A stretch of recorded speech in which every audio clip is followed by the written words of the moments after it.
Welcome to Your Health is Your Wealth. My name is Argo Duenas, and I'm your host for today. I'm also the owner and manager of Back to Nature Health and Wellness Center, a community-based wellness center that has served the Annapolis, Baltimore, Virginia, Eastern Shore, and Washington, D.C. area for over 25 years. 15 years ago, I produced and hosted this talk show because Anne Arundel County had the highest cancer death rate in the nation.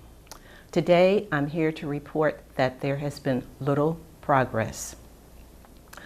Also today, I'm here to report that there's hope, even though Anne Arundel County today still has the highest cancer death rate in the state of Maryland. There's hope, and did you know that thousands of people are spending billions of dollars out of pocket seeking safe, non-toxic ways to cleanse, heal, detox, reverse, and prevent chronic ailments and disease? Without any further commentary, I am truly happy today to introduce my guest, Dr. Stephanie Reid. Dr. Reid is a naturopathic doctor from Baltimore. She is the CEO of Your Healing Place, a natural medicine practice in Baltimore. And she is the author of From Panic to Empowerment, a powerful step-by-step guide on how to stop pain and disease from taking over your body by connecting with mind, body, and spirit. Dr. Reid is here to empower us and to educate us and to help us to take our power back. Take it back. Take it back, take it back. Thank you, Dr. Reid. You're very welcome. Okay. Now, before we talk about the health crisis, not only in Anne Arundel County, but the nation and the world, tell us, who is Dr. Reid? Oh my goodness. Dr. Reid is just a passionate, ordinary citizen that has a heart for people. And I believe that when we have information to help people go to a higher level of consciousness in terms of being well, living the optimal life, that's who I am. I live, breathe, and sleep this stuff because I really care. I really care about people's well-being. Well, Dr. Reid, you and I have worked hand in hand together in the community with helping to raise that health consciousness. In fact, you did a very thorough health presentation at Bishop Coates' church. I did. Several months ago. It was you, Dr. Willie Richardson. And you also offer free health and wellness presentations at Your Healing Place in Baltimore. Am I correct? I do. I think this is every other Thursday. Yep. And you also have a conference call, which I'm on every other Thursday too. And you do have a heart for people, and you have touched, moved, and inspired many of us to really be proactive and to really take charge of our life and our health. You are a wealth of information, many things that you have shared with us. I didn't know. Now, I've been a holistic practitioner for over 25 years. I also worked with a very prominent naturopathic doctor in D.C., Dr. Andrea Sullivan. And connecting with you and Dr. Willie Richardson has truly been a blessing because we have a health crisis, not only in Anne Arundel County, but we have a health crisis in America, the United States. We know that 1 out of 3 people are pre-diabetic or diabetic. Autism is on the rise, obesity is on the rise, Alzheimer's is on the rise. Can you expound on that a little bit? Yeah, all of those things that we're talking about the health crisis in relationship to our environment and our diet. What you put in your body is very significant, and it's not what you eat that you turn into. That's a misnomer. It's what you can absorb or what you don't eat. So the problem with all of these diseases that we're seeing coming up is that we're malnourished. There's no minerals in the soil. As a matter of fact, Maryland in general doesn't have any selenium in the soil, and selenium is necessary for the prevention and promoting the body to fight off cancer. And so we need 90 essential nutrients, right? Yes. 60 minerals, 16 vitamins, 12 amino acids, and 2 to 3 essential fatty acids. So the problem is that stuff is not in our soil anymore. And because it's not in the soil, it's no longer in the food. Well, look, let me ask you this question. I have clients, and I've taken supplements myself for many years. I'm 67. I just had a birthday. I don't have a problem with telling my age, because I'm so grateful, so grateful to be on the planet and to be able to help somebody along the way based on my knowledge and my experience and my testimony, because I now know that it's very important to supplement. Yes. I was a vegetarian, oh my God, and a vegan, absolutely, for about 20 years. And believe it or not, I started having dreams of eating chicken and fish. So my body was telling me that I was deficient in protein, deficient in nutrients, and I was advocating vegetarianism for many, many years. So when I connected with you and Dr. Richardson, the light bulb just went on. It just brought back the memory, which was about 10 years ago, the dreams that I was having of just eating chicken and fish. And I said, oh my God, my naturopathic doctor in Washington, D.C. says to particularly pay attention to your dreams, because your spirit, your body will speak to you. Absolutely. Write your dreams down, that every cell in the body has divine intelligence. Yep. So we're made up of 50 trillion cells. Those cells need to be fed. So once again, back to the supplements. Why is it so important, even when we're eating organic, to supplement? Well, you have the same kind of concept as most everybody else. We have this concept of what a great diet is, but really don't know. Right. We have an understanding of what vitamins and minerals are, but we really don't know the real picture. And so when we get hungry and we crave food, not even just a specific food for a craving, but when we get the hunger sensation, our body is saying, hello, I need nutrition. And when we eat, our body is supposed to break down the food to get it to this micronutrients. If you ever pick up I don't know, whatever you're going to eat, you turn it around and there's a food label, right? Yes, yes. The food label will say, this food does not have a significant amount of nutrition. It'll say 25% of vitamin A, 10% of niacin, no protein, 85 grams of carbohydrates, right? That's an indication telling you that your intuition about food is correct. If we only eat food for its ability to break down to its macronutrients, it makes sense that when you turn around and you read that label and it says does not give you the recommended, then you know that there's a problem, because we don't need to eat to make us happy. We need to eat to sustain ourselves. And that's a big difference. And so when you talk about supplementation, since there's no nutrition in the food, and I can say that with a straight face, because if we keep tilling our soil and not allowing it to rotate and get better sources of crops, then you also have to understand that minerals are in the soil. And the minerals in the soil are like rippled ice cream. Right. And so the level of minerals are not everywhere all the time. And so you can't expect nutrition to be in a particular food. One of the things I've realized with a lot of my clients is they have allergies. And they have allergies because they consistently eat the same food. Right. Whenever you have an allergy, you know what it is because you crave that particular food. Absolutely. Right? Isn't that kind of weird? Yes, it is. So we need to put supplementation in because we don't have it in the ground. It's not in the food. So we talk about organic food. Organic food is really phenomenal because organic food does not mean healthier. Let me repeat that. Please repeat that. It does not mean healthier. Hopefully it means cleaner. Absolutely. Right? Yes. No pesticides, no herbicides and all the other chemicals that they put in the ground. Hopefully that there's some truth in labeling that food is going to be organic. However, even with an organic diet, you must supplement. So we have to supplement. Yep. That is a given at this point because we know that the soil is depleted of minerals. Yep. And what's the purpose of minerals and what's the purpose of vitamins? Just to educate our we say minerals, we say vitamins, but what do they really do for us? Okay, so I'll break it down. Okay. We need 60 minerals. Minerals are the building blocks of almost every cell. So for instance, when you have a calcium magnesium deficiency, that will affect your pancreas, your ability to handle sugar.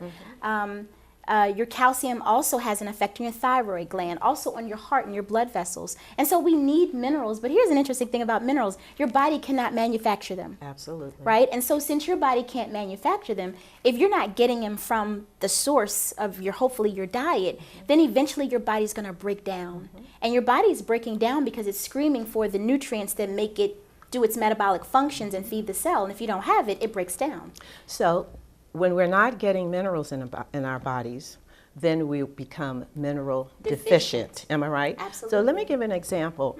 When my mother was pregnant, I always say this because I did the same thing. When my mother was pregnant with me and my siblings, she craved Argo starch. And when I got pregnant with my daughter, I ate Argo starch, and all the other young women in my community ate Argo starch. Now, just recently, I was at a health and wellness women's retreat in Baltimore. A young lady came up to me and she stated that she was iron deficient, but she also craved dirt. Tell me about that. Well, minerals are in the dirt. Yes. Minerals are very, very phenomenal because they cannot be created nor destroyed. And what happens is when a tree is growing, it gets the minerals out of the dirt. And when we burn the tree for wood, we create wood ash. Wood ash is really not ashes, it's just the minerals. And so when she was craving dirt, she was trying to get the minerals out of the soil. Interesting thing, when you're anemic, that does not necessarily mean that you have an iron deficiency. It could also be a copper deficiency. Actually, no, a copper toxicity, meaning you're getting the iron, but you can't metabolize it, you can't absorb it. And absorption is another problem with health. We're eating all this great stuff, but if your body can't break it down to its macronutrients for utilization, then it's almost as if you didn't eat it. Okay, another topic here. Let us talk about the cholesterol. Oh, goodness. There was a book, and in fact, 15 years ago, I interviewed Dr. Yu, George Yu, who's a very prominent urologist here, and he brought in the nutritionist from the Midwest, and she had worked with the Dr. Kelly, who really helped to heal people with pancreatic cancer with pancreatic enzymes. But there was a book called The Cholesterol Myth that has been out for many years, and it really was trying to educate people and dispel the myth that high cholesterol did not come from saturated fats, from eating eggs, butter, and animal products. Tell us about that. Well, this is a really interesting topic as well because I have not read that book, but I do know a good amount of information about cholesterol. Number one, cholesterol is necessary for production of hormones, especially your fight or flight hormones. So what happens to the body when you get hot? You sweat. Yes. When your body gets exerted in terms of a stress response, it will produce cholesterol. Progesterol is produced in the liver. Okay.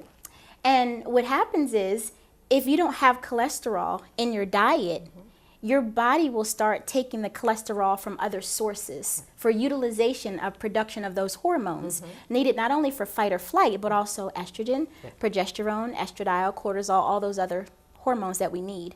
And so cholesterol is actually a good thing. Here's the misnomer.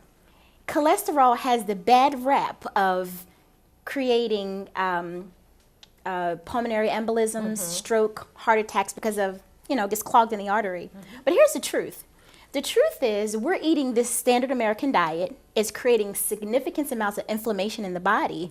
And guess what? That inflammation is creating cracks in the arteries. And as the arteries crack, it's the cholesterol that saves your life.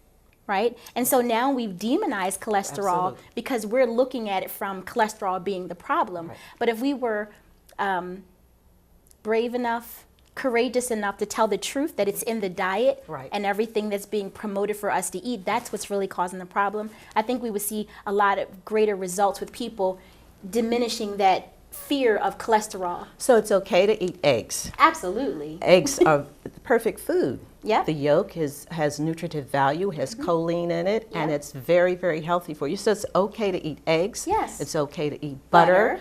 And even Dr. Wallach says it's okay to eat lard. So it's my understanding that those vegetable oils, which are hydrogenated, and which are the bad fats that's clogging up our arteries and causing heart disease and cardiovascular disease and strokes and it's even causing cancer. Absolutely. Now, I've heard you speak that and share with people that the brain, the white matter of the brain, is over 70% cholesterol, right? 75% of white matter of the brain. And so now we know that Alzheimer's is being linked to not enough cholesterol in the diet, right? And the statin drugs. Tell me about the statin drugs and the harm that it's doing to a lot of people. Well, whenever you try to fix the body with a drug, you're always going to run down and hit a brick wall, because the body is an organic entity. We're created by God, and He created us with an organic concept. And so when you put a chemical into an organic environment, you can expect all heck to break loose, right? And so what's happening is we are losing our ability to make informed decisions because prescription drugs are kind of rammed down our throat for every single solitary issue, and nobody really wants to look at some of healing being such a simple experience. So eating eggs has essential fatty acids in it and cholesterol, which fortifies every cell in your body, the lipid layer of the cell. And if that lipid layer of your cell is fortified, then it becomes only selectively permeable to things to get in that should get in, and things that get out to get out. But when we take cholesterol out of the diet, we're creating a whole problem. And when you talk about statin drugs, you're just creating a bigger problem. It doesn't fix the problem. As a matter of fact, I haven't read it specifically, but I have heard that statin drugs are now being pulled off the market. And for years, they've been telling doctors to stop using it because it doesn't support and promote the body's ability to heal itself the way natural medicine does. Instead, it damages the organism even worse, and eventually a person is not going to survive. Now, statin drugs has also been linked to Alzheimer's. I've read that. There's been more new research about that. It takes cholesterol out of the body. Absolutely. So what are some of the things that we can do? First of all, before we talk about that, to empower ourselves and to strengthen our immune system, let's talk about the 12 bad foods, foods that we should really, really eliminate from our diet. Absolutely. Again, it's not what you eat, is what you don't eat that kills you, literally.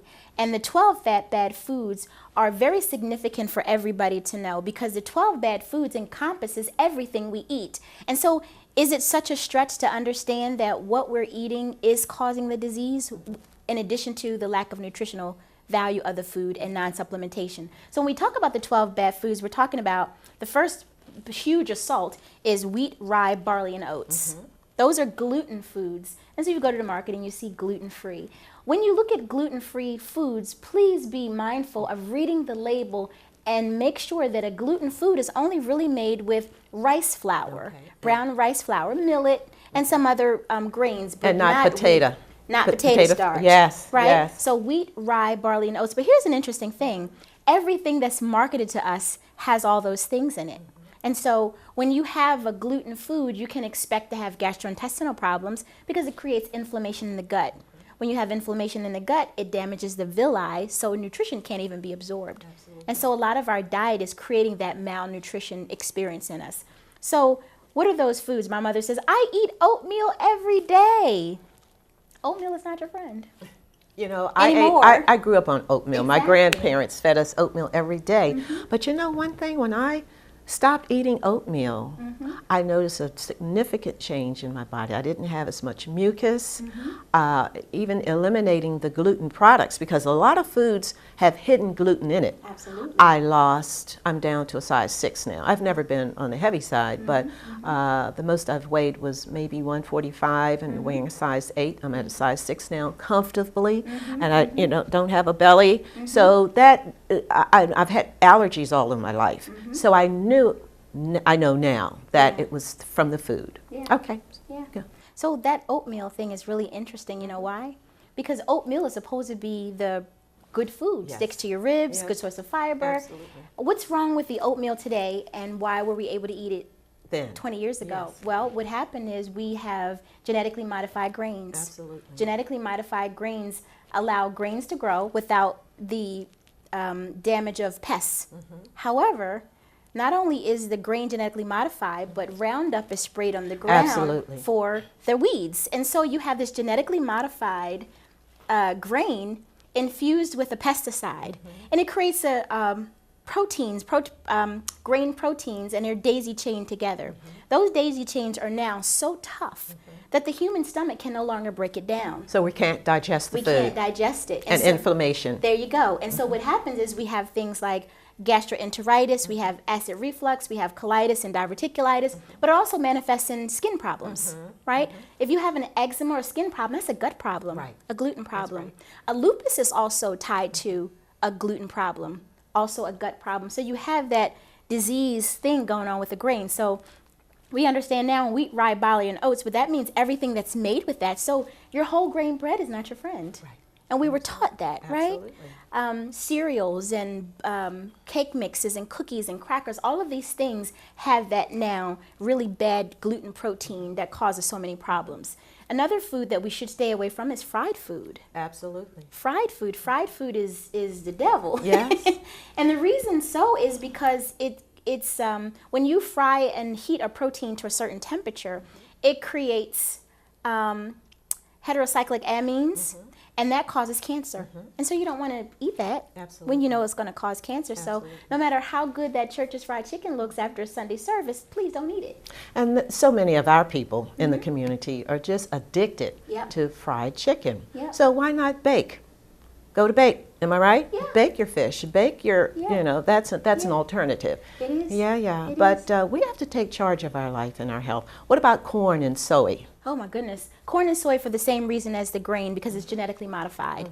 And when you consider putting in a genetically modified organism into your body, you're going to realize that eventually you're going to be genetically modified. And it's I gonna- like that. Say right? that again.